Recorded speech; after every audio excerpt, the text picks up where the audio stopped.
మంచు ఫ్యామిలీలో గత నెలలో వివాదం చోటు చేసుకున్న సంగతి అందరికీ తెలిసిందే. ఫ్యామిలీ గొడవలు పోలీస్ స్టేషన్ వరకు వచ్చాయి. పెద్ద రచ్చరచ్చ అయ్యింది. కేసులు కోర్టుల వరకు వెళ్ళింది. ఈ క్రమంలో సెటిల్ అయ్యిందని, గొడవ సర్దుమణిగిందని అనుకున్నారు. కానీ సడన్ గా ఇప్పుడు అగ్గి రాజేస్తోంది. వివాదం మళ్లీ స్టార్ట్ అయ్యింది. మంచు మనోజ్ సరికొత్త వివాదానికి తెరలేపాడు. ఆయన మోహన్ బాబు యూనివర్సిటీని సందర్శించటం కోసం వెళ్లటంతో ఈ వివాదం మళ్లీ రాజుకుంది. మొదట రేణిగుంట విమానాశ్రయానికి చేరుకున్న ఆయన అక్కడి నుంచి ర్యాలీగా యూనివర్సిటీకి వెళ్లాడు.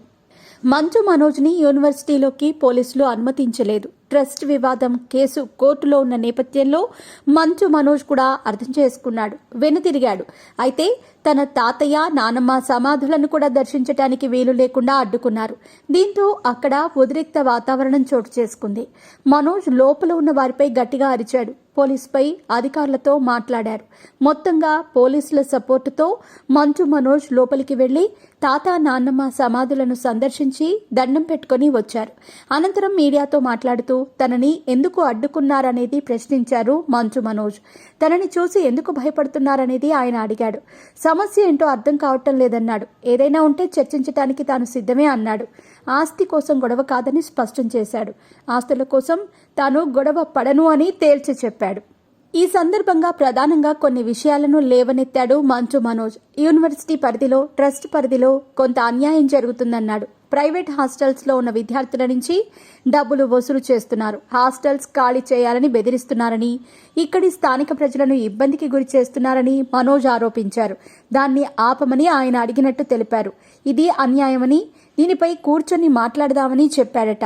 అయినా వినటం లేదని, ఇదే విషయంపై తాను ఫిర్యాదు చేశాను, మెసేజ్ చేశానని, ఈ విషయంలోనే గొడవ జరుగుతుందని అన్నారు.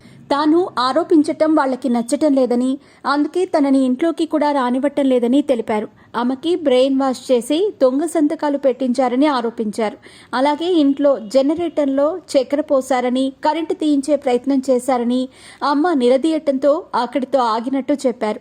ఈ గొడవలోకి తన భార్యని తీసుకురావటం పట్ల అభ్యంతరం వ్యక్తం చేస్తున్నారు మంచు మనోజ్. ఈ గొడవలోకి తన భార్యని ఎందుకు తీసుకొస్తున్నారని ఆయన ప్రశ్నించారు. ఆమెకి అమ్మా నాన్న లేరు, తనకు అన్నీ తానే అని, అండగా ఉంటానని, కానీ ఆమెని గొడవలోకి లాగటం తనకు నచ్చలేదని, ఆ విషయంలోనే తాను హర్ట్ అయినట్టు తెలిపారు. ఈ విషయంపై తాను పోరాడతానని, స్థానికులకు ఫ్యాన్స్కి అండగా ఉంటానని, విద్యార్థులకు అండగా ఉంటానని తెలిపారు. ఎవరూ భయపడవద్దని అన్నారు.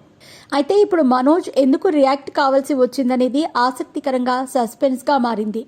గొడవ సద్దుమణిగిందని అంతా భావించిన నేపథ్యంలో మంచు మనోజ్ సడన్ గా బయటకు రావటం, యూనివర్సిటీకి వెళ్లటం, తాతయ్య నానమ్మ సమాధులను సందర్శించుకోవాలనుకోవటం వెనుక ఆంతర్యం ఏంటి అనేది ఆసక్తికరంగా మారింది. ఇటీవలే మంచు మోహన్ బాబు, మంచు విష్ణు ఫ్యామిలీతో కలిసి సంక్రాంతి సెలబ్రేట్ చేసుకున్నారు. వారంతా హ్యాపీగా గడిపారు. కానీ అక్కడ మనోజ్ లేరు. దీంతో వివాదం సమసిపోలేదని అర్థమైంది. ఇప్పుడు మంచు మనోజ్ యూనివర్సిటీకి రావటంతో ఈ వివాదం మరోసారి హాట్ టాపిక్ అయ్యింది.